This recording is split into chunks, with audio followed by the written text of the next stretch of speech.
Hi, and welcome to another episode of The Lamp in the Library. I'm Graham. I'm Kim. And today is our final Spooktober Reads episode.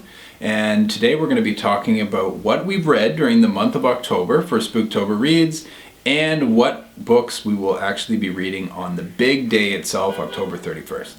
Yeah, so first we're just going to start going over some of the books that we read. Graham and I both read Piranesi, and if you haven't seen and are interested, I'll share a link below to our episode where we share our thoughts on Piranesi, and we give no spoilers away. So I'll link to that below, but we can just safely say we loved it. Mm-hmm. We both also read Flyaway by Kathleen Jennings, and this is a really great book if you're looking for something short just at this end of October to get in, and if you're looking for something that deals more with folk tales and myths and stuff like that. It's really fun. Yeah, I hadn't really read anything that's Australian Gothic, so it was really interesting. Yeah, that was new for me too. I also read the book The Memory Police, and I actually just donated my copy to the library because it's sort of a talked about book right now, and I thought that I live in a smaller town and maybe they could use a copy of The Memory Police. The library appreciates it. Oh, that's good. But I will just say that I think I learned that during Halloween, I wouldn't necessarily go for dystopic fiction for myself because it doesn't quite capture the Halloween mood for me. I'm more into the supernatural and that sort of mystery, mystic feeling when I'm in October and in the autumn. Yeah, I think when you think of Halloween, you think of the supernatural more than you do oppressive governments. Yeah, definitely. So while I think that The Memory Police as a book has some interesting thoughts on the notion on memory and collective memory especially, and how the government can control and change memory, it just didn't really fit my Halloween vibe as much, I think. And then I also, after that though, read The Monk, which was as gothy as can be, so it was really great and really fit into the October vibes. You got nuns, ghost nuns, monks, Satan, and more. Yeah, and I'm reading this book right now and very much enjoying it. It's very much an 18th century trashy novel, but highly gothy and very enjoyable. So hopefully we'll be talking about this book in a future episode. Yes, yeah. And then I mentioned last week I finished up The Witch of Lime Street, and this is a nonfiction book that looks at this medium here. Her name was Marjorie, or she went by Mina for short, and a lot of people believed that she was the real deal, that she could really communicate with spirits from the beyond.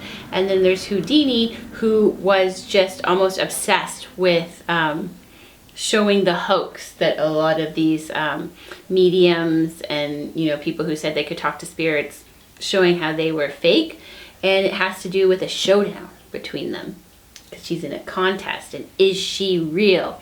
So I won't give away the ending, but it was a fun read, and it really quenched my thirst for something to do with spiritualism at the time. I found it maybe could have used a little bit of editing, he didn't need to share every single little thing he found out about the characters he's discussed, because sometimes it felt like it halted the flow of the narrative slightly. But overall I had a fun time reading it, and I think it makes a really good Halloween read. And when you shut the lights off, this cover glows in the dark, which I think is fun. So this isn't specific to Halloween per se, but I mentioned in a previous episode that I'm slowly making my way through the Earthsea books by Ursula Guin in this giant omnibus edition. And I'm on the third book, which is called The Farthest Shore. And what's interesting about that book is that it really deals with death in an interesting way. And this is the time of year where it's a harvest time, it's Halloween, it's All Souls Day, it's Day of the Dead, etc. So we're thinking about death this time of year, and this book is really a meditation on death and how the search to overcome death throws this fantasy world totally out of balance. And Ursula Guin's making the point that death is part of the cycle of life, and it's a necessity. So it's kind of an interesting book to read this time of year. So next we're going to share what we're going to be reading on October 31st, the day itself, because a few years ago we started a tradition of reading aloud on October 31st to get into the spirit of the evening. So Graham, what will you be sharing? This is a pretty obvious choice, but nonetheless, it's the best choice. It is Edgar Allan Poe. I rescued this particular complete stories and poems of Edgar Allan Poe from my library's book sale. And ever since, I've been doing dramatic readings of The Raven every October 31st. The great thing about Poe is that the poems and stories are short, so they're perfect for picking up on October 31st and reading through, and they really get you in that gothic mood. Poe's he's the best and the originator, and might as well go to the source on October 31st.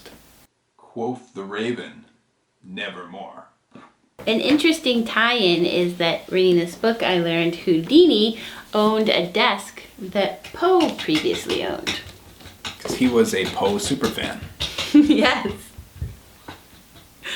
Our dog is communicating with the spirits. I decided that I'm going to share a story from this book, the Virago Book of Witches. I already started reading it a bit, so I've read some of the stories, but I'm not done. And I really enjoy it because you can just read one at a time. The book itself shares folk tales that feature witch characters from around the world. So it's a really great, because I'm like learning new stories about witches that I never would have necessarily come across previously. And I think I'm going to use some divination that day and just randomly pick one and share it with Graham. So another, yeah. And this is one that you can pull out like Halloween after Halloween, like your Poe, because it has all kinds of stories. So if you're looking for a new Halloween tradition, and this may be the perfect year to start it, since Halloween may be a little bit different this year, but that doesn't mean it's any less magical and fun. You may want to read some stories aloud to each other with who's ever in your household. Great idea. Well, thank you so much for spending some time with The Lamp in the Library. If you liked this episode, please consider giving us a thumbs up and subscribe to the channel down below and hit the bell notification so you always know when there's a new episode. Coming up soon, we will be talking about The Monk and then moving on to what we'll be reading in November. So enjoy the rest of your Spooktober. Keep well. And keep reading. Bye. Bye.